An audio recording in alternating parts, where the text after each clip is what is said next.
Hello. One of the things that came up in class today, we were thinking about Ks and Kbs, and there's a question as to why the Kb might be defined as the Kw divided by the Ka versus just treating it as a reverse reaction, in which case the equilibrium constants are just the reciprocal of the forward reaction.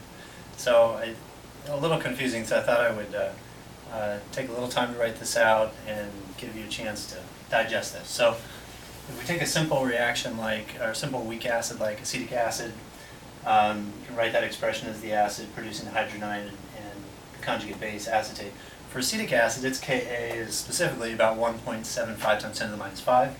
So it's certainly a weak acid, and it would be equal to this equilibrium expression. So the question is, when we write the reaction for the conjugate base, so acetate in this case, acetate interacting with water to give us acetic acid and hydroxide, what is that Kb? And why might it be Kw divided by Ka versus just the reciprocal of the Ka, the forward reaction? And in fact, you get different numbers depending on what you do. So this is kind of it. The take-home message is that the reciprocal of an equilibrium constant is the equilibrium constant for that exact reverse reaction. But the trick here is when we talk about Kb's and these conjugate bases, we don't really mean the exact reverse reaction. So let me kind of describe this. So here is acetic acid producing hydrogen ion and acetate. The exact reverse reaction, which is not this, is essentially just acetate reacting with hydrogen ions to give you acetic acid. And for that exact reverse reaction, the Ka, this equilibrium constant is absolutely 1 over Ka. It's the reciprocal. Okay. But what this describes is different than what's going on in a beaker of acetate and water. Here, we're essentially describing the reactivity of acetate, which is a conjugate base, which is a weak base, the reactivity of acetate with hydrogen ions, or hydronium ions, if you prefer. Essentially, reaction with a strong acid. So this is going to go very strongly to completion, and where the Ka for acetic acid is 1.8 times 10 to the minus 5, the equilibrium constant for this reverse reaction of acetate reacting with acid is about 57,000. So here we have about 1 out of every 100,000 that doesn't, or about 1 in every 100,000 does actually release a hydrogen. This is predominantly stays as the acid form. Over here, the opposite should be true.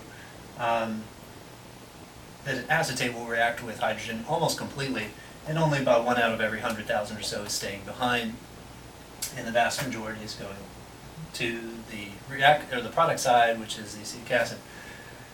However, this is not what we're talking about when we talk about weak bases usually in water. This is the reactivity of weak base in the presence of acid. Okay.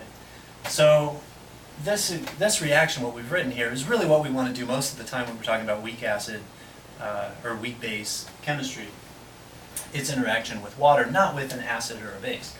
So this is what we want to get to. And so this equation, although the equilibrium constant does describe this equation, this reaction is not really the reaction we want.